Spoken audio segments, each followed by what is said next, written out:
Ja, hi, hier ist der Olli von Session Music und ich habe hier zu Gast diesmal Edwin Wilson aus dem Gibson Custom Shop natürlich. Und ich meine, wenn ihr euch bei uns die Videos anschaut, ist natürlich so, dass wir sehr, sehr viele Gibson Les Paul Videos haben und da ist natürlich die 1959 immer wieder großes Thema. Und ich meine, ich erzähle ja oft davon, dass es da um historisch korrekte Gitarren geht, um die ganzen Spezifikationen und so weiter. Und dann, ich meine, ich habe auch in Nashville schon mit Edwin jetzt ein Interview gemacht und jetzt ist er mal hier zu Gast. Er war auf der Musikmesse natürlich und jetzt ist die Messe vorbei und jetzt haben wir ihn hier zu Gast und da bin ich ganz, ganz super stolz drauf. Hey Edwin, nice to have you here. Thank you very, very much. Hey. My pleasure. So, I mean, the topic today is a little bit the new speccing for 2013 of the 59 Les Paul. Exactly. And what speccings did you really change on the new model? Well, on the 59 Les Paul, we made several changes, but it's not just the 59, it's on all of our historic Sure. It's all historic, and then the 57, 58, every model. Yeah. Sure. So, specifically on the 59 Les Paul, one of the things that we changed is, and you can't see it on the sample, but we use aniline dye to get the back color with, and this is what Gibson used in the 50s. In order to get their cherry finish on the back of the guitar. Yeah. And it's a couple of powders that we mix up, and we can control the color of these powders to try to achieve whatever color we're trying to get for the guitar we're trying to copy. And we can also, if it's an original guitar and we're trying to do just the right cherry for it, we have a standard formula. And if we're doing a collector's choice guitar or an artist model, we can custom tailor the color until we get the color that we're looking for that guitar. The great thing about the aniline dye finish is it's a very dimensional finish, and it soaks into the hard and the soft grain differently, so that when you look at the color on the guitar, it is a very deep red color, a very deep cherry color. So it brings out the grain a little bit? So it brings out the grain and makes the guitar look really, really rich in color. Okay, also die erste Spezifikation, über die er gesprochen hat, ist der Farbstoff auf der Rückseite, dieses Anilin. Und er sagt, dass es wirklich, dass die sehr, sehr viel mit der Farbe experimentiert haben, bis es authentisch aussieht und so weiter. Und dadurch, dass die Farbe anders in das Holz hineingeht, wirkt es einfach tiefer, ja, und okay, but this specking is not affecting the sound, really? No. On that spec, it's not really affecting the sound, and that's just one of several changes. One of the other changes that we did this year is we've gone back to the way that Gibson did things originally, and we're using hot hide glue on the neck joints of the guitars, which Gibson used hot hide glue on all the gluing processes in the 50s, and we're applying it to the neck joint because we feel that does make a difference in the sound of the guitar. We feel that affects the sound in a different way. It's a different material than regular glue, and it's one more thing that does contribute and add to the sound of the guitar in some subtle way. Yeah. Is it more difficult to work with hide glue? Yeah, it is more difficult to work with the hide glue. So that's really sort of a production thing. They have to schedule the guitars differently, and they have to run them differently. But they've adapted to whatever they need to do to be able to use this new process for us. Yeah, sure. Also was er sagt, ist, dass jetzt der Hals mit Knochenleim eingeleimt wird. So hat Gibson früher auch die Hälse eingesetzt und nicht mehr mit dem normalen Holzleim. Und das ist einfach eine andere Art von Verbindung. Ja, es funktioniert einfach. Ist auch ein bisschen schwieriger zu verarbeiten, aber es ist halt eine historische Spezifikation, die jetzt in dem Punkt praktisch authentisch ist, ja. I mean, it's all about to be authentic, right? Yes. That's the game. That is the game. To make the guitars as close to an original guitar as we possibly can, within reason. Some of the other changes that we did this year that do greatly affect the sound of the guitar also are we now are using the correct length, long inserts for the tailpiece studs. Yeah, the studs, yeah. The tailpiece studs are actually longer also, and this is what Gibson did typically in the 50s on all their thick body guitars like Les Pauls. One of the other changes that we made is the pickups that we use in our historic reissues this year are custom Bucker pickups. They're a little bit lower output to be more accurate to what the majority of 59s that we've gotten data together on and end up reading. Yeah. And then of course one of the other really big changes is we actually changed our truss rod this year. Yeah. And but considering the pickups, I mean, weren't they all different? The pickups definitely did vary, but one of the things was in the past, few years, Gibson didn't typically offer a humbucking pickup that was as low output as a lot of the original pickups were. A lot of the original pickups read somewhere between 7.4 and 7.8. And so this, with the custom bucker, that's what we tried to do. We tried to come up with a pickup that reads in that range. All right. So we've got a couple of different ones. We have a custom bucker that reads somewhere between 7.8 and 8.0. And then we've got a custom bucker S that reads somewhere around 7.3 to 7.6. All right. So we try to cover that range a little bit. Did you change magnetic material also?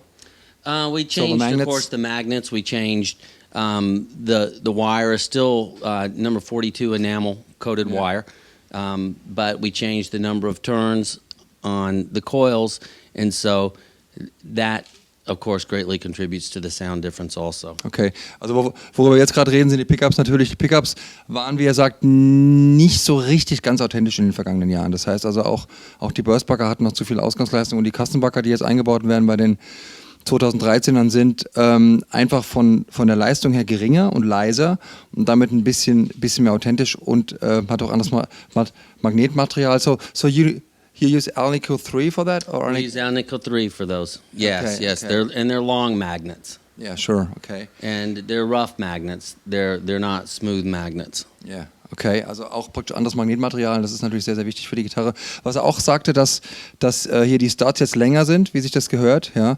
Das heißt, das ist auch verändert worden, damit sich der Sound auf eine längere Strecke mit dem Holz gewissermaßen verbindet. Man muss sich ja vorstellen, die Saiten laufen hier drüber, dann geht es übers Tailpiece praktisch ins Holz rein.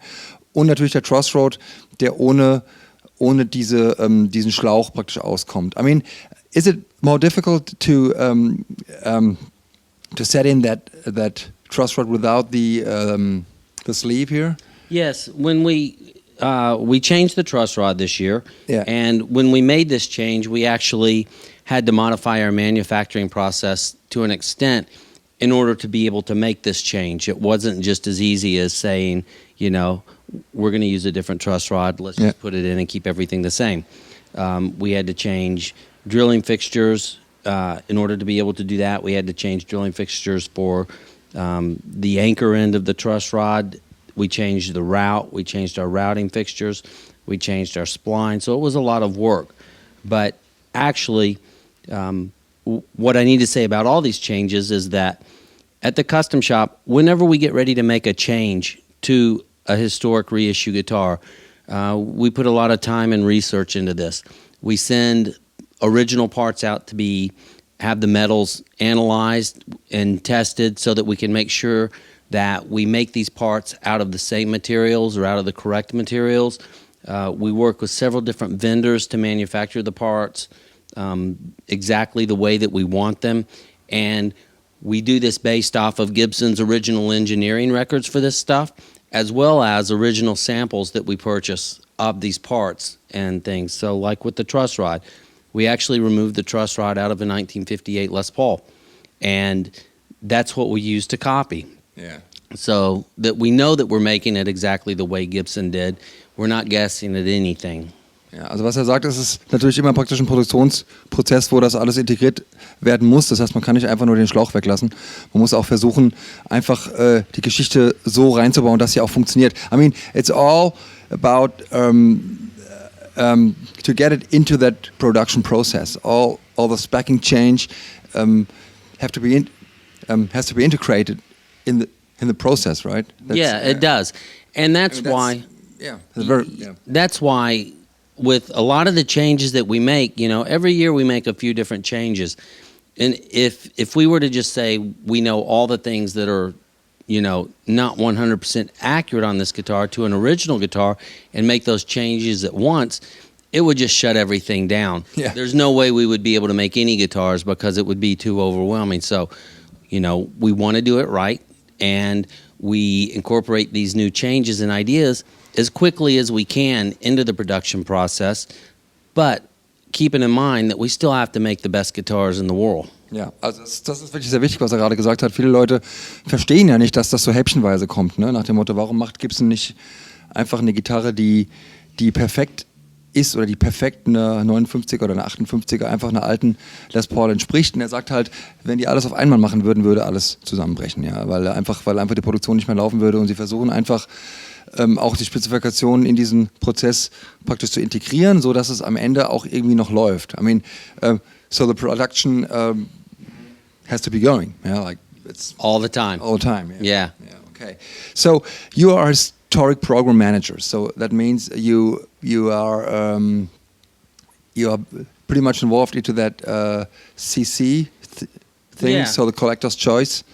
So what makes a collector's choice different to 59 or 58? Well, the thing about the Collector's Choice program is the Collector's Choice program is something that we came up with because for a long time we've made artist model guitars. And with an artist model guitar, when someone buys the artist model guitar, they're buying the whole package.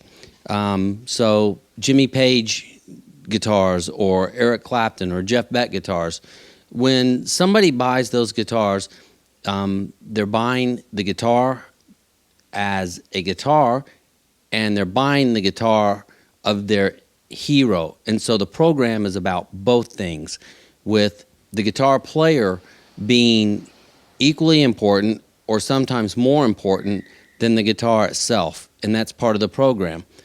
But with Collector's Choice guitars, and what that program is about, is it's about the guitar. It doesn't matter who owns the guitar. What we are paying homage to is the guitar itself. The fact that this guitar was instrumental a lot of times with very famous people. Our Tom Schultz model that we're doing, famous band, Boston, famous guy, Tom Schultz. But the guitar is a very famous guitar, and that guitar was very instrumental in creating a lot of amazing music. It was also a very unique guitar because of the pickup combination that he used and him starting to modify guitars at a time when, for a lot of guys, that was maybe taboo or they didn't even think about it. So, the guitar is important in rock guitar history.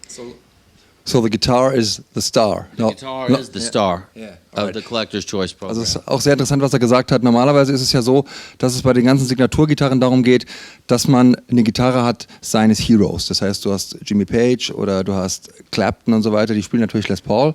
Und man sagt sich, okay, ich hole mir eine Les Paul, die irgendwie mit dem Künstler verbunden ist. Das heißt, es geht immer um den Künstler. Und bei dem Ganzen, und bei einer Collector's Choice ist es andersrum. Da geht es um die Gitarre. Da ist halt die Gitarre der Star. Ja? Das heißt, wenn ihr eine Goldie habt oder eine Sandy, dann geht es darum, dass die Gitarre im Mittelpunkt steht und nicht unbedingt der Spieler. Ja? Also das ist schon sehr, sehr verschieden. Okay, so we have different CCs up to now. So we have the CC2, the CC4, and they are all a little bit different, right? They are all a little bit different because there's variation all about between one all model. the guitars, Yeah, but it's about that specific guitar that we're copying. Yes. Yeah. So what do you do when you're planning a new collector's choice? You go and see the guitar first, and Yeah. Well, typically what we do is when we're planning a new collector's choice guitar, and we all decide that this is the guitar that we want to do, and we get in touch with the owner of the guitar, whether it's an artist or an individual, and we talk with them about it and explain the program to them. And the majority of the time they're very excited about the program, and they're very excited about it because they're inspired by the guitar also because they own the guitar. And we'll get our hands on the guitar, and we have a process that we go through with all of our guitars, whether it's for a new model that's a standard model for the custom shop, or whether it's an artist model. We have a development process that we go through to get all the data together in order to be able to recreate that guitar as accurately as we can. ja. Also es ist wirklich so, dass er hinfährt zu den Leuten, ob es jetzt ein Künstler ist oder ob es jetzt ein Sammler ist halt dabei ganz egal. Und er schaut sich einfach die Gitarre genau an, und die haben halt ein System entwickelt, wie die Gitarre praktisch genau reproduziert werden kann. I mean, you have that really funny machine here. So you said before it's a scanner. It is a scanner. So you do a guitar scanning? Yes. Whenever we do any of our reissues or any of our collector's choice guitars, it's no different for us than the hardware.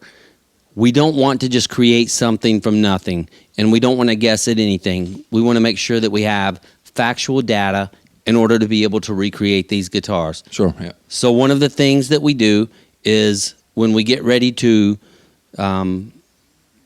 get our information together for these guitars, we take this machine with us. And this machine is a digital scanner, and they have many different kinds, but this is the one that ends up working best for us right now.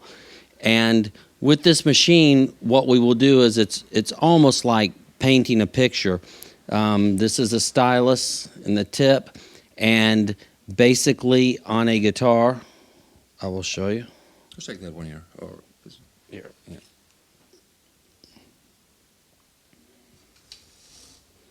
So if we're going to copy an area on a guitar, of course, this is hooked up to a computer that I take with me, and I can see exactly what I'm doing. But basically, you can go through and you can do the profile like that, and you can copy profiles, and it'll draw the profile on the computer screen. When you get ready to do very detailed areas that have a lot of handwork on them, like this area of the wrist of the guitar right here, then basically you go through like you're coloring a picture in a coloring book, and you just keep going like this, and eventually you will be able to create the profile of the wrist area of the guitar that you're copying, and then that helps you get factual data about the size, the dimension, the shape, the form of the neck, and we can use that when we get ready to manufacture the guitar. Yeah.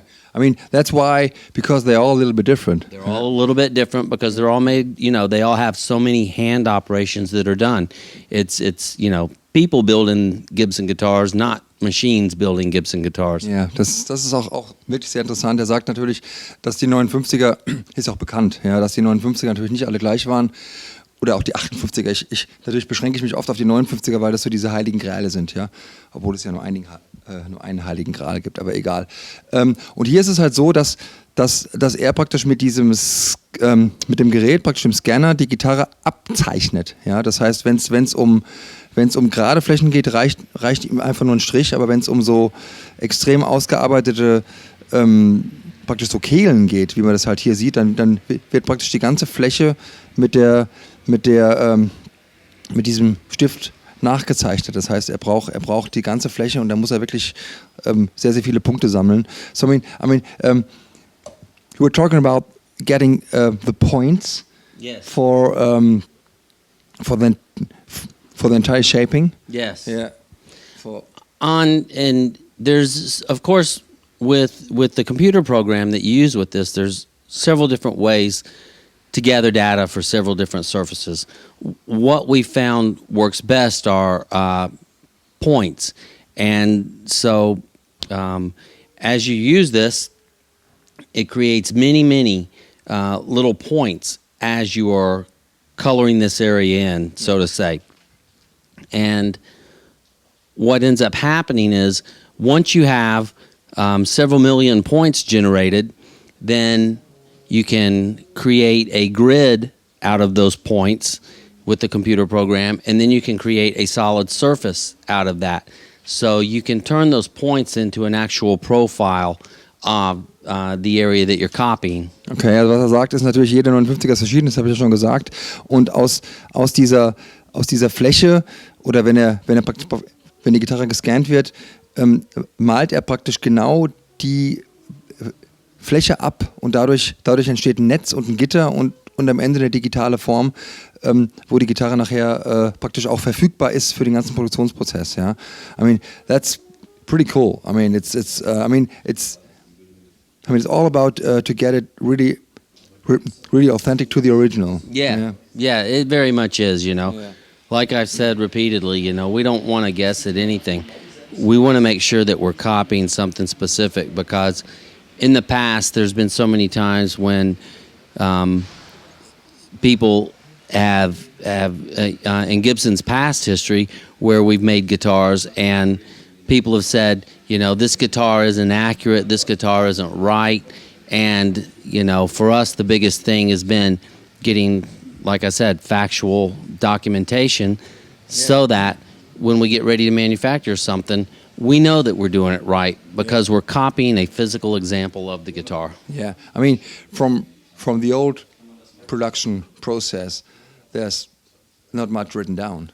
Yeah? No, that's why you are researching all the time. It's a very important fact, because I mean, people could think like, okay, this guy's from Gibson, so just do the guitar, but the process is like just been made. Yeah, and the thing about it is, you know, I'm sure it's this way in many type of production environments. You know, you might have a process for doing something, but by the time that it gets down to the floor where the guys are actually doing the work, they might have to compensate sometimes for something that the process doesn't tell you, and then that changes the outcome of what they're doing. So even though for a lot of things there are processes, there's many things that affect the process. Yeah. Maybe they can't use the same tools that they used in. Yeah. Maybe we don't have the same machines. Maybe things have gotten better for us. Or maybe guys have to acquire a new skill in order to be able to get that same look. Yeah. Many things affect that. I mean, the biggest differences for sure are you have in neck shaping. Yes. And Top carving. Top carving, and of course, also klar, wenn man verschiedene Les Pauls betrachtet, sind die Hälse unterschiedlich dick, ne? Weil die ja von Hand gerollt werden. Genauso auch die Decke praktisch, and the color of course, and the figuring of the top. Absolutely. Yeah. So this, I mean, all these things you care about. So when you're doing the CCA, the Beast, you're looking for the right top and the right piece of mahogany. You're looking for the right neck shaping here, for the right pickups, for every detail. Every detail, yeah, because we are copying a guitar, you know, and it's not just about doing another guitar. It's about doing the right things for the guitar that we're copying, you know. When somebody goes and somebody buys a Bernie Marsden model guitar, you know, they want the guitar that Bernie Marsden has. You know, they want the guitar that we copied. And so we have to make the guitar that we copied, which means the top has to be that type of top. It not only has to look like that, it has to be the same material. The back has to be that type of mahogany. The neck has to have that feel and profile to it. We check out the pickups on the guitar. We have to listen to the pickups. We have to play the guitar. We have to make sure that we can get, you know, generally speaking, what that guitar sounds like. Yeah, it's very respectful to the guitar. Yes, it is. Yeah, absolutely. Okay, I mean, how many guitars did you scan already? Oh, man. We've scanned a lot of guitars, you know. We've probably scanned a couple of hundred guitars since we got our scanner, yeah. Just to have all the data? Just to have all the data, yeah. Because a lot of times it doesn't mean that we're going to make the guitar that we scan, but there's useful information on that guitar. Yeah. So we might not scan an entire guitar, but it might have a section on the neck, like maybe the neck has a particular feel to it, and we find that useful. So we'll scan it, and we might adapt that on some of our models. Or we might offer that as an upgrade on some of the custom guitars that we do. Many different things, you know, you can never have too much data. Ja, also wie er schon gesagt hat, die ganzen Dinger waren unterschiedlich und es ist wirklich wichtig, dass man der Gitarre zuliebe die Gitarre wirklich genau produziert. Ja, und er hat schon wirklich sehr, sehr viele Gitarren vermessen. Hunderte, ja, das ist Wahnsinn. Und ich meine, Gibson hat die Sachen nicht aufgeschrieben. Ne? Die Jungs haben damals in den Jahren 58 bis 60 einfach die Les Pauls einfach so gebaut, wie sie es gemacht haben. Ja? Und je nachdem, wer da dran war und je nachdem, wie die Werkzeuge waren, sind die Gitarren ein bisschen unterschiedlich ausgefallen. bezüglich der Decke und auch bezüglich der Halsdicke. Das sind so die beiden wichtigsten Sachen, die wirklich sehr, sehr unterschiedlich waren. Und so sind wirklich die Gitarren unterschiedlich. Und ob ich jetzt eine Goldie habe oder eine Sandy oder eine Beast, die Gitarren sind im Detail verschieden. Und das macht natürlich auch praktisch die ganze Identität der Gitarre aus. Ja, das ist echt eine super geile Geschichte. Okay, I mean every CC is different. Yeah, that means you're looking for the right pieces of wood and for the right figuring and all that. I mean, look into Donna, the CC5. Yeah, what's the reason for that we don't have it? Well, with CC5, Donna is a pretty amazing guitar, and it's amazing for a lot of reasons, but one of the big reasons is, the top is a very unique top on that guitar. Yeah. It's a specific type of maple, has a specific look to it, and it's very difficult to find wood that looks like that piece. It doesn't look like every other 59 ever done, and it even doesn't look like the majority of 59's done. It's a very unique top on that guitar. So one of the things about the collector's choice guitars is, even though we get the information from a guitar, that doesn't necessarily mean we're going to start that guitar right now. We have to make sure that after we have the information, that we have all the materials in place, we have a good supply chain for the materials in order to be able to get the quantity of guitars that we determine we're going to do. And with Donna, we don't have the tops yet. We will do Donna. It'll still be CC number 5. And the numbers range anywhere from 25 pieces to up to 300 pieces. But until we get the tops, we're not going to introduce it. We're not going to start it. And it's not a done deal.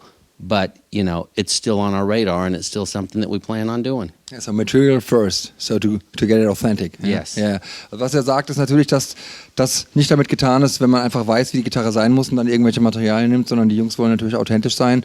Und im Falle der CC5, der Donner, ist es so, dass die Decke einfach fehlt. Ja? Die hat einfach so eine geile Decke und so ein geiles Flaming, dass man sagt, okay, wir haben zwar gute Decken, aber wir haben nicht die Decken, die wir für die Donner brauchen. Und deswegen gibt es die Gitarre einfach noch nicht. Deswegen sind wir schon bei der 8, bei der 9, bei der 10. Und es gibt einfach noch nicht Donner. Und das macht das ganze Programm so authentisch. Ja? Okay, I mean, I've been to the custom shop in Nashville.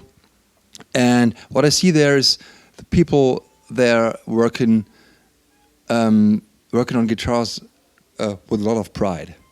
Yeah, and it's, I mean, everybody's doing a small detail of the process, and there's no hurry.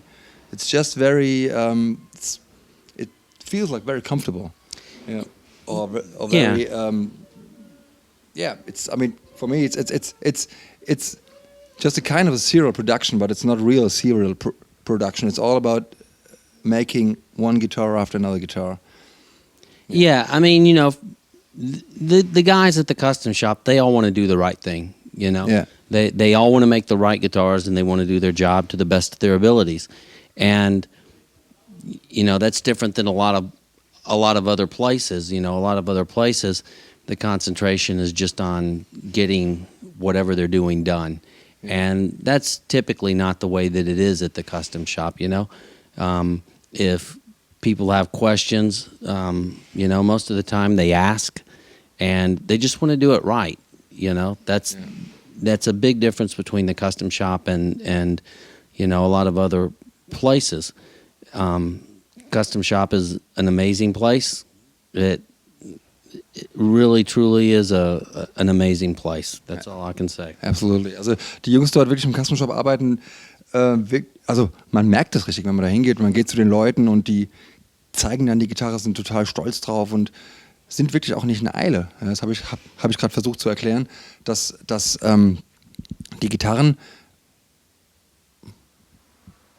so nach und nach gebaut werden. Das ist nicht so, dass da wirklich jemand praktisch hat die Stechuhr irgendwie oder sonst irgendwie. Das ist einfach sehr, sehr, sehr, sehr gelassen, und das hat mir echt gut gefallen. I mean, you're pretty much involved into the aging department in the custom shop. That means you're doing the aging called in-house age, right? Yeah. Yeah. I have several guys that work with me, and of course they do the majority of the work. Yeah, sure. But you know, we all work close together, and they are my responsibility at the end of the day. That I work with them and I guide them and direct them. I work on the prototypes and stuff to try to get them started, and then I work with them on how to acquire the different, you know, looks on the guitars and the different techniques. It all started with Tom Murphy, and when the custom shop several years ago decided that they wanted to do aged guitars, of course we got in touch with Tom, because you know Tom is viewed as that aging expert in many circles, which I truly believe. And so Tom and I have worked very close together on this thing, and you know, with both of us working with these guys, really helps things along, and it really helps us with the in-house aged. It helps us make the guitars look more realistic and better. Yeah, sure. And the whole idea with the aged guitars on the in-house aged guitars is to recreate once again a lot of the collector's choice guitars the way that they are, you know. Yeah. And that's what the focus is on. Yeah. Some guitars are made by your team in-house, and some guitars are made by Tom. Correct. And some guitars are made with Tom in your department, right? Yeah. Yeah. So, and some are, but So it's a kind of yeah, big family. Yeah, sure.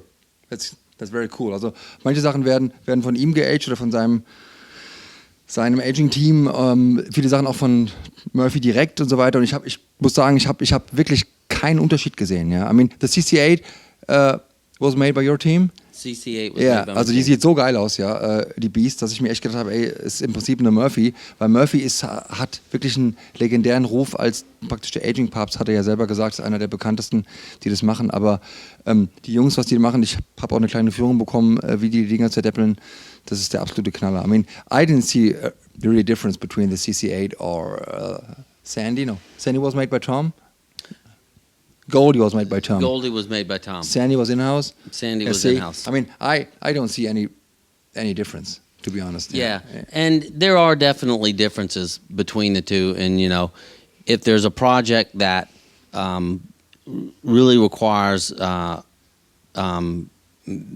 notch up, of course, then I always pass that on to Tom. You know, Tom typically works on the artist model guitars. So the Joe Perry guitars, Tom. But he did it in your department. He was there on some of the time. Sometimes, yeah. But most of the time he does the work at his place also. Yeah. And it sort of depends on several things. If he's in town visiting, then yeah, he'll come work on guitars at our place. Yeah. But So he still has he has his friend of the family. Yeah, definitely he is a friend of the family forever. Ja, absolut. Also was er sagt, ich meine, die arbeiten sehr, sehr eng zusammen und das sieht man auch bei den Gitarren. Ich meine, die CC4 ist in-house, hat er gesagt, die Goldie war, glaube ich, Murphy, die 8er ist wieder in-house gemacht. Die Perry hat er mit ihm zusammen auch praktisch bei Gibson gemacht, also da gibt es keine großen Unterschiede. Okay, I think we have it about the new specking, Gibson guitars, aging, the collector's choice program. I mean, it's all about guitars, right? It is all about guitars. All right. So, do you like Germany? Love it. Yeah? Yeah, What the do you weather like? here is perfect. The weather. Yeah, right now. Yeah, right now. Yeah. Yeah. Okay, so what do you like most here? For the days that I've been here, Yeah. I like the fact that the places that I've been and talked with guys about guitars, they're very passionate about guitars. I love the store here at Session. It's a great store, great selection of guitars, very relaxing place to be. And as far as Germany itself goes, I really sort of love the architecture and stuff. It's Oh yeah, beautiful place, absolutely beautiful buildings. a lot of history. Yeah, they don't have this in Nashville, Tennessee. It's a very much younger city. Yeah. Ja, absolutely. Also was er natürlich geil findet, ist, dass die Leute hier natürlich sehr, sehr leidenschaftlich an den Gitarren hängen, ist ja klar. Ich meine, unser Laden ist ja bekannt dafür, dass wir sehr, sehr viel mit Gibson machen. Das seht ihr auch in den Videos und er findet natürlich die Architektur gut. Er lacht da gerade. So, do you like German food? Yeah. Yeah. I like all food. All food. Food's good. And of course the beer. Beer's not bad either. Beer's not bad either. Okay, so that's it. Thank you for having for being here. Thank you very much. Yeah, I appreciate it very much. Yeah. Say goodbye. See ya.